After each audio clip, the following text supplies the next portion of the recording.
Hello everyone, I'm Natalia Bilbao, and here's what's happening in LA this week. After 2 terms as the chair for the board for the LA County Metro Transit Authority, Mayor Garcetti is handing over the reins to the first Latina to hold the position, Hilda Solis.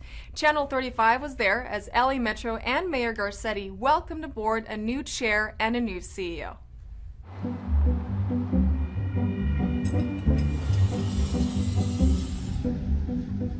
Let's find ways to get out of our way.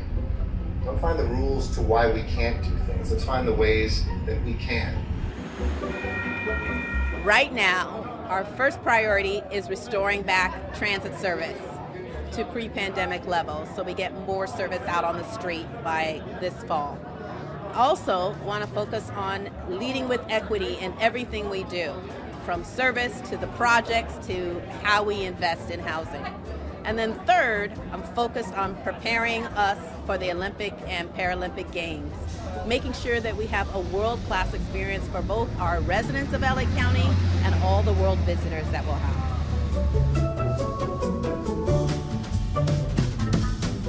Soy la presidente del Condado de Los Ángeles, los supervisores, y hoy también la primera mujer de color que está en este puesto. Me da bastante gusto, me siento muy orgulloso, muy honorable también para ver cómo podemos ayudar a nuestras comunidades que están tan impactados por parte de la pandemia y también haciendo cosas buenas para las personas que usen la transportación. One of the opportunities is to highlight the importance of people and the work they do in keeping LA County moving. I have been inspired by the tireless efforts of our workforce and the need to make sure that they get the support they need to provide quality, safe service every day out there. Councilmember Paul PEREZ and Mayor Eric Garcetti were on hand for the groundbreaking of the first prop HHH site in Council District 5. In collaboration with the Weingart Center, this new permanent supportive housing will bring up to 51 homeless seniors and veterans off the streets. And there's even room for pets. Take a look.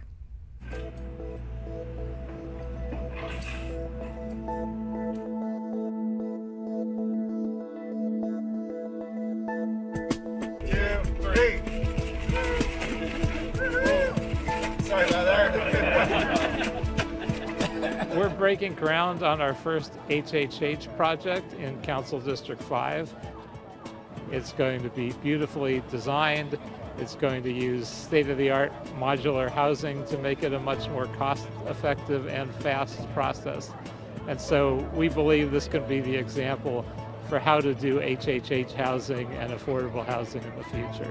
When we challenged every council district to find places to build housing for our unhoused neighbors, Paul PEREZ was tireless, and he's got the toughest district to find land in. It's expensive, it's dense, there's not a lot that's there, but he persevered. And I'm proud to say that we have an HHH project in every single council district in the city of Los Angeles, thanks to your leadership. This wonderful senior and veterans housing for formerly homeless will house 51 people and will take people with pets, and we think this is much needed housing, particularly in this part of the city. This project did receive funding from Proposition Triple H, so thank you to the voters of Los Angeles for stepping up and putting their money where their mouth is. That, again, also made this project much faster to finance and build. Nuestros veteranos nos ha dado sus vidas, su servicio, y es nuestra obligación también a dar a ellos la oportunidad a vivir en un hogar, en las calles de Los Ángeles. La ciudad es el dueño de esta tierra, es fácil, es rápido y es más barato al tener esta locación y esta tierra, y este edificio dará la esperanza a nuestros veteranos. Almost a perfect project, a win-win-win-win, and we can continue to do this across the city of Los Angeles. The Weingart Center is a 501c3 nonprofit that provides homeless individuals with the basic tools needed to stabilize their lives, secure income, and find permanent housing. The agency has been serving the homeless and at-risk populations of LA's Skid Row since 1983. In a news conference, LAPD Chief Michael Moore described the incident as a catastrophic failure. He was referring to the planned detonation of seized illegal fireworks prior to the Independence Day weekend. 17 people were injured and some homes were deemed unsafe for residents to return to. And that's when LA's Emergency Management Department touched down in this District 9 neighborhood, equipped to provide services and support to families who have been displaced. There was an explosion that occurred due to fireworks and man-made devices. The community was evacuated and some homes were yellow tagged and red tagged. So on Sunday, July 4th, we opened up this local assistance center to provide resources for the community so that their lives can get back on track. Entonces, estamos proviendo servicios de exámenes de los oídos y exámenes físicos para cualquier incomodidad que tenga una persona dentro de esas 5 cuadras y media que fue el impacto de la explosión. Our main focus right now is to get these folks back in their homes, and we're providing all the resources that we can and that they need so they can have a safe place to go back and reside. El objetivo ahorita es asegurar que los residentes regresen a normalidad, pero igualmente queremos asegurarnos que las viviendas están seguras para que ellos regresen, incluyendo coordinación para las utilidades que van a necesitar y también asistencia si es que lo necesiten con la limpieza de los hogares también. I just came here to see because my mom was worried to see if everything was fine with me and I didn't get traumatized or anything. Fue una crisis muy grande y afectó a muchas personas, so está bonito que ellos quieren ayudar su comunidad.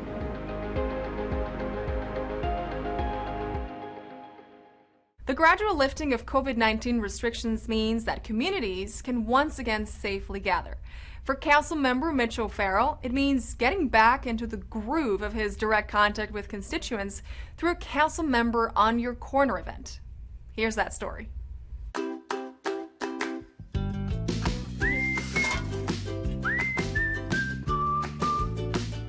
As the pandemic eases, we are emerging back into the public for our council members in your corner events. Right here in this incredible area of historic Filipino town at Rockwood Park. It's really great to be out in person again. With all the work crews, we're painting out graffiti, we're going door to door, we're trimming trees. Constituents have come outside to join in on this beautiful Saturday morning to participate in this event. Hey, can we get help with the bag, guys? Volunteerism is where it's at. It's what makes this city work.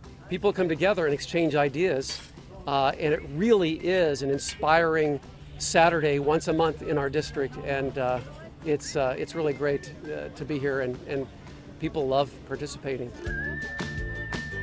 Pues me siento orgulloso, soy feliz porque tengo amigos que viven por aquí a la vuelta, también otros que están trabajando conmigo también viven aquí a la vuelta y pues me siento bien, me gusta limpiar, me gusta hacer los comunidades que son como los míos, más que se vean más limpios y más, como si se seguro. We're doing a cleanup for the city to help out, help clean the city a little bit, to beautify the area, and to also volunteer. I think I'm going to trim a tree too. Councilmember Bob Blumenfield cut the ribbon on a new cabin community in District 3. Thanks to the council members' continued collaboration with the nonprofit Hope of the Valley, another 140 unsheltered Valley residents have access to transitional housing and a path out of homelessness. Check this out. 1, 2.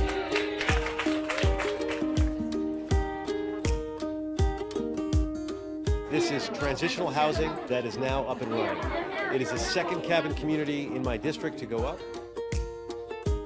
Today is a huge, monumental day. It is one more milestone and achievement in the fight against homelessness. By opening up this site, we will be able to bring in another 140 people that are currently experiencing homelessness off the streets and into transitional housing.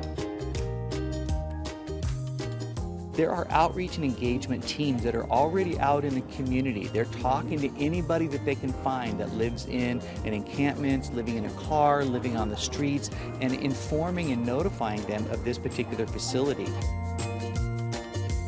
Me ofrecieron ayuda, me ayudaron a recobrar mi vida, a regresar a ser parte productiva de la sociedad, y entonces hasta me dieron trabajo ellos, se imagina, me dieron trabajo y ahora soy staff de Hope of the Valley. The moment somebody gains access to a cabin community such as this, basically all of their needs are met, and we will work with them to overcome any and all barriers that are preventing them from being housed. It's a second-place win for Team Trees in the LA 2050 competition. The LA Fire Department holds the second annual Brush Fire Olympics, and the rideshare program LA Now returns to District 11. These stories up next on City Beat. Team Trees, the collaboration between city plants and LA City, has won second place in this year's LA 2050 contest. With the award comes a grant of $50,000. This money will support the city's collaborative efforts at the Commonwealth Nursery in Griffith Park. Funding from the LA 2050 grant will help city plants develop a green curriculum and add to the number of core members trained to support the budding tree nursery with infrastructure. The 11-acre Commonwealth Nursery is an historic Los Angeles tree and plant nursery supported by LADWP, Public Works, and Rec and Parks.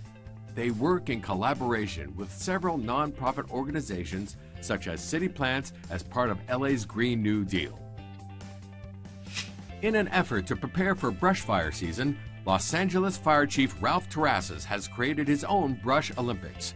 The competition is officially known as the Fire Chief's Brush Fire Hose Lay Challenge, and it was held at the LA Zoo parking lot. The goal is to refine training and maintain proficiency and excellence in the wildland. One engine company from each of the 14 battalions from across LA City competed to see who could get the job done the quickest. Congratulations to LAFD Pacoima's Engine 98, who took home the 2021 Brush Olympics gold this year. LA Department of Transportation Transit is gearing up to relaunch LA Now. LA Now is an on-demand shared ride program tailored for neighborhood shuttle service that gives people a convenient way to make short trips. Services were suspended due to the COVID-19 pandemic, but starting September 7th, the service returns to Mar Vista, Venice, Delray, Palms, and part of Playa Vista.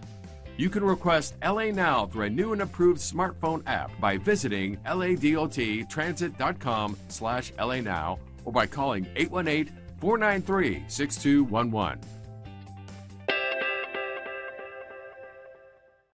In 1954, a group of African-American Los Angeles City firefighters formed an organization called the Stentorians. While their origin was based in the need to address the discrimination and segregation challenges within LAFD, their purpose has always included community outreach through recruitment and supportive services. And that work shows no signs of letting up. Maria Hall-Brown reports. So today I am delighted to be joined by a Stentorian, Gerald Durant, who is also the president of the LA Stentorians. This organization has a very rich, long history. Why was it created in the first place, and who is it designed to help? Well, when it was first created, it was in 1954, 55. Segregation in the fire service was and the men got together to help desegregate the fire service. And that's been our mission even to today. We want to make sure that unrepresented folks that are in the fire service or could be in the fire service, we want our youth, if they see us, they can believe that they can be us. So we want women, we want Latinos, we want other people that have the diversity of the city of Los Angeles. Let's go down the what hasn't changed route, and then let's go down the what has changed route. what has changed is that we have more African Americans on the fire service. We have more women on the fire service. We become more diverse. What hasn't changed, or what is still changing, is the fact that more needs to be done. We're not satisfied with the numbers that we have, and we want to change that.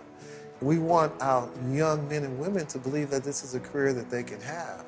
And when you're recruiting, and you say, hey, have you ever thought about the fire department? And they say, well, I've heard that was hard to do. I have to take hard out and put challenge in that. And say, it'll be challenging to do. I don't want them to defeat themselves before they start. So the goal is to give them that encouragement, give them that excitement, like, yes, I could do this. Okay, so what does it take to become a firefighter? What are some of the challenges, but what are the rewards? I'll say that 3 of your psychological needs are going to be met. You're going to have food, shelter, and clothing for the rest of your life. That's a big issue. Because some of the people that we recruit, they could be homeless. They could be having a hard time at home. They could be the only person that is taking care of several people. So for them to have a position where they can have the ability to help their families and help the community, I think that's where we kind of focus. Well, speaking of helping, I mean, that's one of the pieces of the Stentorians. You were saying that during the pandemic, and every Thursday you're feeding families. Yes. It started out by someone looking for volunteers to help them feed families. And then someone else came, a church came and said, hey, can we use some of your folks? And we were like, yes, firefighting is different. It's leadership. It's community activism. It's being there for everybody. It's being the big brother. Well, it was really a pleasure to talk to you. Well, thank you. I appreciate it. Thank you so much.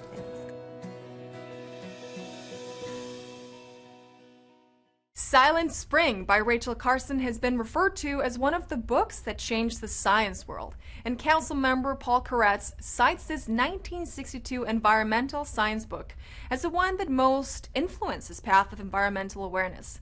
Councilmember PEREZ stopped by the Channel 35 studios to talk about his passionate push for green initiatives in our city. When it comes to the city of Los Angeles, my vision for the environment is preservation, to preserve our wildlife and to preserve our species, frankly. I think I became aware that we are threatened in terms of the future of humanity when I read the book Silent Spring by Rachel Carson, and soon became aware of climate change issues decades ago. The only thing that really wasn't anticipated is I thought we'd have things like out-of-control wildfires at the end of this century. Everything has happened much worse and much more quickly.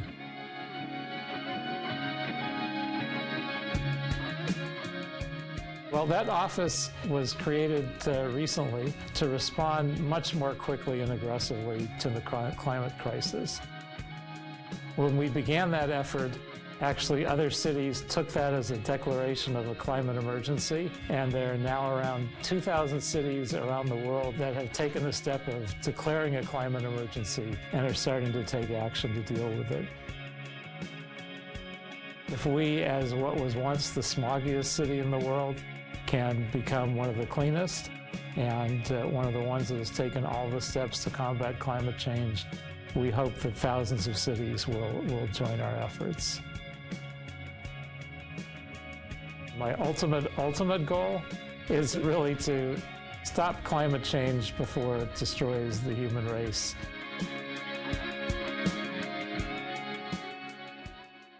Did you know there was such a thing as a Citizens Police Academy? Well, LAPD runs just such a program at the Olympic Station in District 1. Want to meet the people who enlist in the Citizens Police Academy? Well, take a look.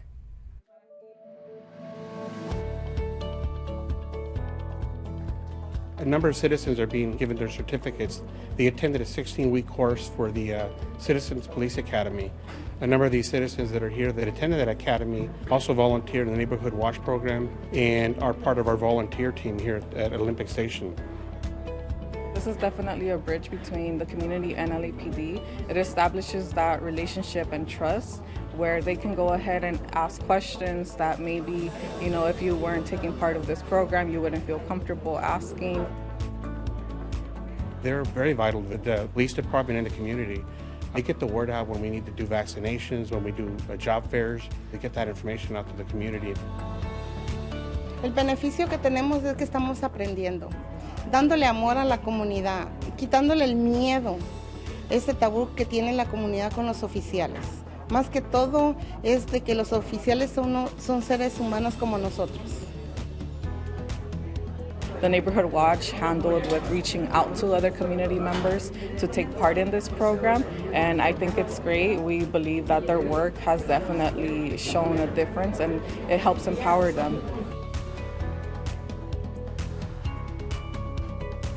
They can contact me at Sergeant Puente at 213-382-9130, and I can certainly get them that information, or they can send me an email at 27809@lapd.online, and I will send them the information for the next upcoming class.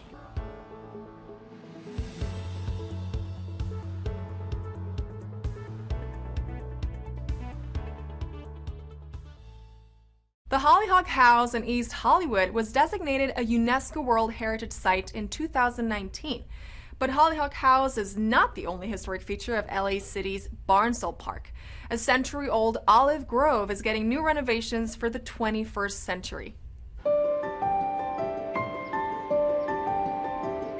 The Barnsdall Art Park Foundation is this beautiful space. It's an 11.5-acre oasis in East Hollywood. It contains the LA Municipal Art Gallery, the Barnsdall Gallery Theater, the Barnsdall and Junior Arts Center, and of course Frank Lloyd Wright's Hollyhock House, which is LA's only UNESCO World Heritage Site.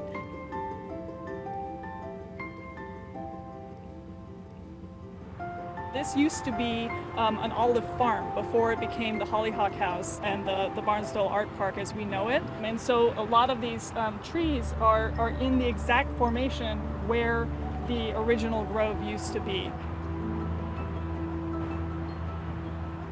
We're trying to renovate and restore the existing trees as well as add others where we've lost them. And the cool thing is, the very, very exciting thing is over the entire property, there's 463 olive trees, and 46 of them are from the historic olive grove 130 years ago.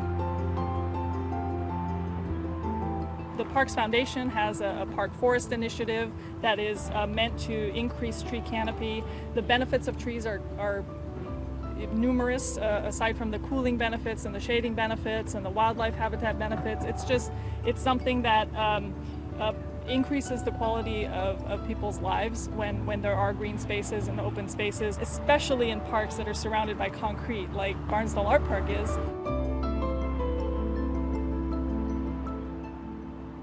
This is such a jewel for the city, and it's imperative that we get this back up to the level to where people will appreciate it as such.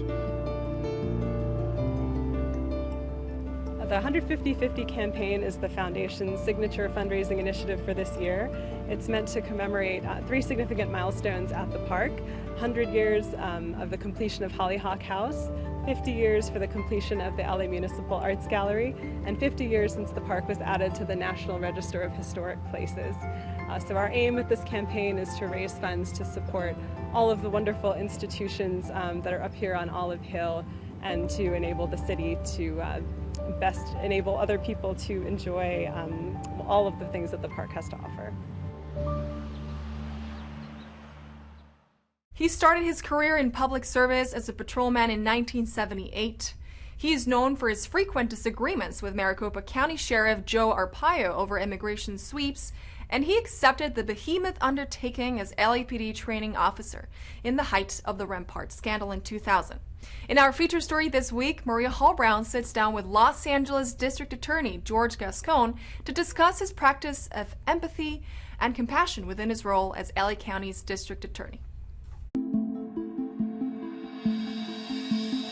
What do you consider to be the responsibilities that are part of your job as being the district attorney here in Los Angeles? Well, there are many, but I would say that the The largest part of my work is obviously ensuring that we work with other partners, both in law enforcement, but the community, public health officials, to make sure that we enhance the security and the public health of our community. We have a tremendous responsibility to make sure that victims of crimes are being attended to, that we provide trauma-informed care. But we also have a responsibility to the accused. Over 80% of the people that are accused today will be victims or have been victims in the past. It's understanding that you have to provide a holistic approach to our work, because if you don't, you continue to create victims in the future. On top of all that, we in this nation also face a reckoning time when it comes with the issue of racism. I believe that part of my job is not only acknowledging that reality, but addressing it so that we start moving in a different direction. The prison system, as you have said before, is not working. How do you have impact on the prison system? On the one extreme, right, we have very dangerous people, right, that have to be incapacitated, and that in our system means they have to be put in jails and prisons. On the other end of the spectrum, right, so we go from the very dangerous to the people that are not dangerous, right? Are there other issues on board that actually putting somebody in a concrete box is going to make them worse, right? Are there other interventions? And then you have people in the middle that are neither very dangerous but are not very safe. We have to be very surgical about the way that we do our work. So while clearly running a prison system is not my job is to make sure that the people that we put there, that we put them in such a condition that the prison system can do their job, and that we avoid putting people in that system that shouldn't go there, because history tells us they're going to actually do worse if they're put in that setting.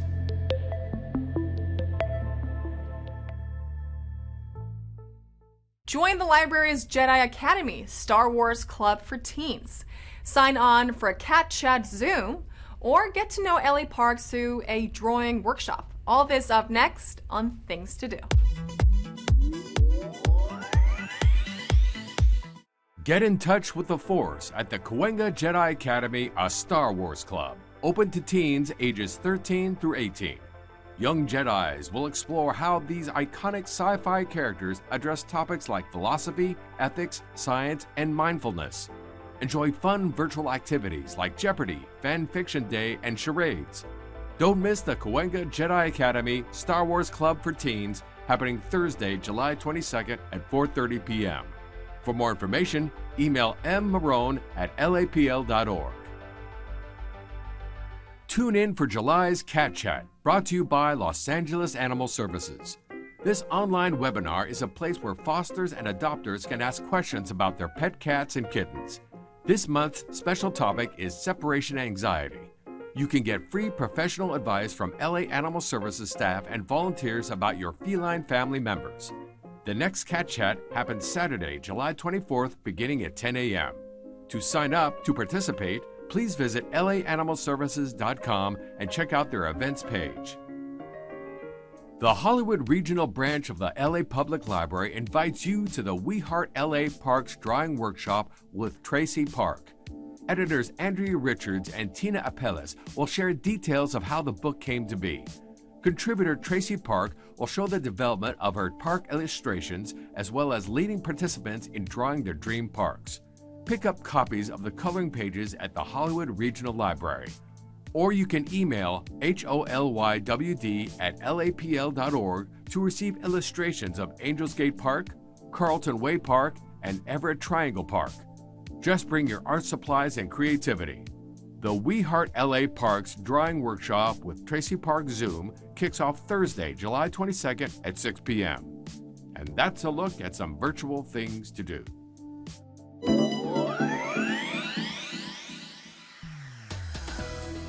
And that's it for this edition. I am Natalia Bilbao, and from all of us here at LA This Week, thank you so much for joining us. A reminder that you can catch us online at lacityview.org, and we're also on Facebook, Twitter, and YouTube. See you next time for more LA This Week.